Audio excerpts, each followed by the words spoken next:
India has highest number of Asian elephants, and there are millions of people living very close to or within the elephant landscapes.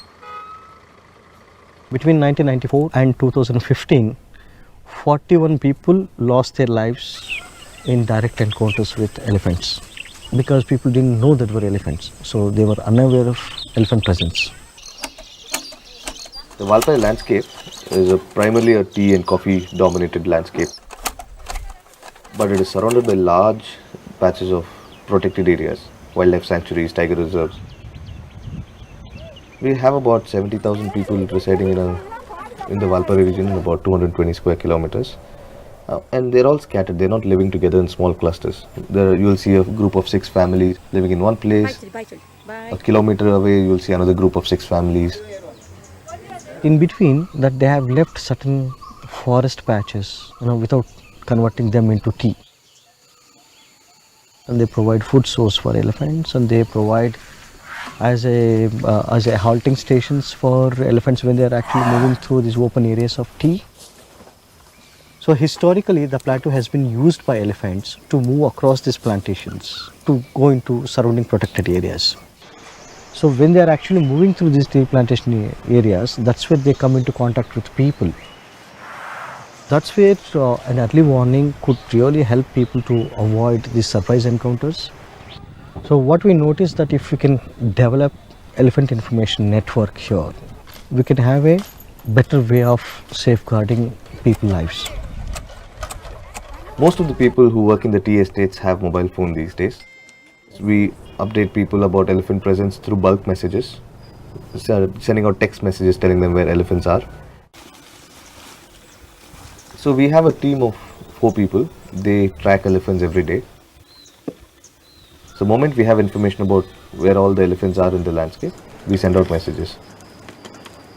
So this has actually developed a kind of network system. So think this way, that there are 70,000 people, which means that 140,000 eyes. So elephants can't escape these eyes.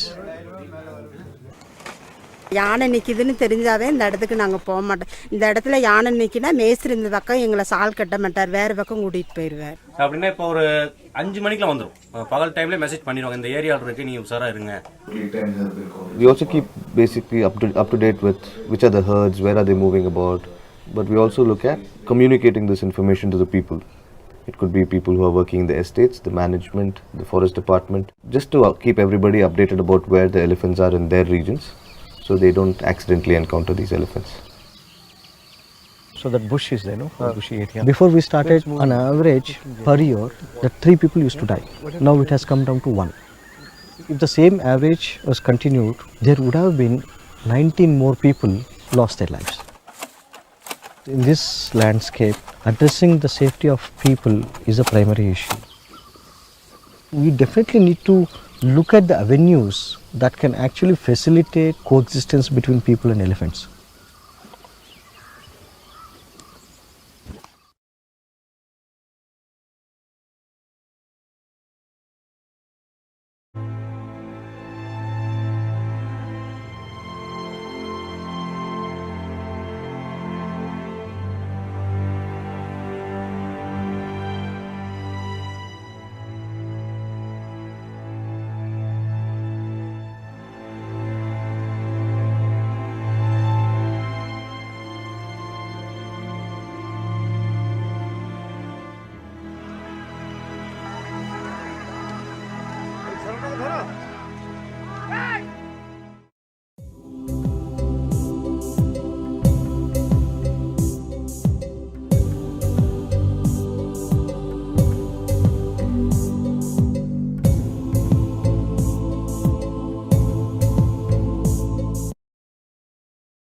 இந்த பர்கூர் அப்படின்னா வீரப்பன் பர்கூர் அப்படின்னு தான் சுருக்கமாக சொல்லுவாங்க.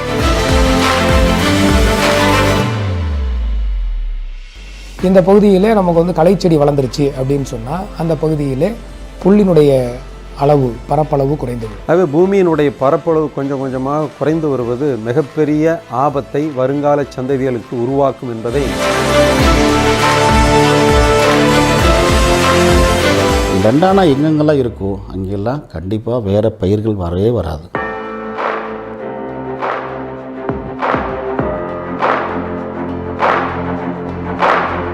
இந்த உண்ணி செடிகளினுடைய பரப்பளவை குறைத்தால் மட்டுமே இந்த வனத்தினுடைய வளத்தை நாம் உறுதி செய்ய முடியும். இந்த பர்டிகுலர் ஷாட்டில் என்னால் உணர முடிஞ்சது எந்த அளவுக்கு காடை வந்து இந்த உன்னிச்செடி வந்து டோட்டலாக கவர் பண்ணி வச்சிருக்குதுன்னு சொல்லிட்டு.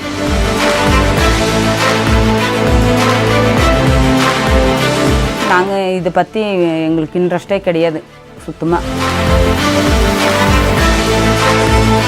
இந்த முயற்சியினை வெற்றிகரமாக செய்ய வேண்டும் என்றால் இந்த உண்ணி செடிகளை அப்புறப்படுத்தும் பணியை அந்த கிராம மக்கள் தொடர்ந்து அன்றாடம் செய்ய வேண்டும். இது வந்து வியாபாரம் ஆகணும், எங்களுக்கு பிரயோஜனமாக இருக்கணும்.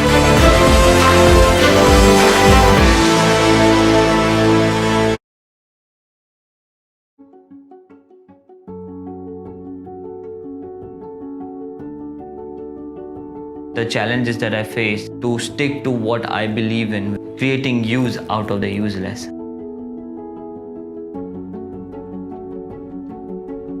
They thought I could not do it, they thought I could not make it, and today I am in the Forbes 30 under 30 list of social entrepreneurs of Asia. I am Dr. Binish Desai of Rotary Club of Vibrant Valsad. I am a social entrepreneur and an innovator. I convert waste into eco-innovations, houses, toilets and 150 other products. A social entrepreneur is someone who talks about creating a social change through its products, through its disruptive technologies.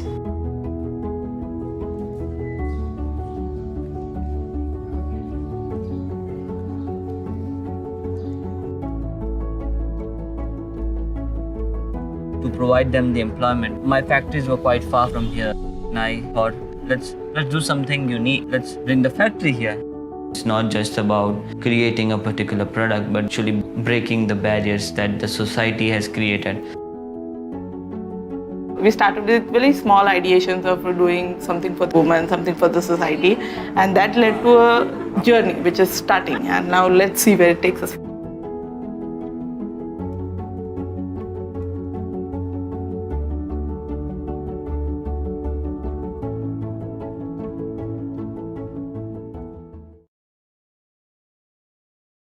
Hello, I am Rotarian Hanumant from the Rotary Club of Mysore West, located in RI District 3181 in India. Our club has started an initiative to reduce carbon emissions.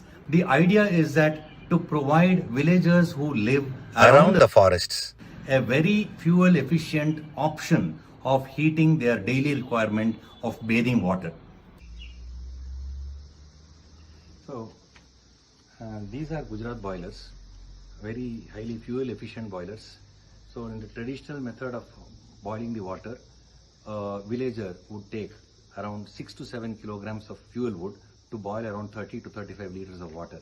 This fuel efficient boiler uses only around a kilogram of biomass, leading to a huge saving of around 80% of fuel wood. Over a year, this translates to about 1,000 kilograms of reduced carbon dioxide emissions per boiler. We have contributed 95 boilers to tribal families this year, which means 100 tons of reduced carbon dioxide this year alone. This is our contribution to fix the planet.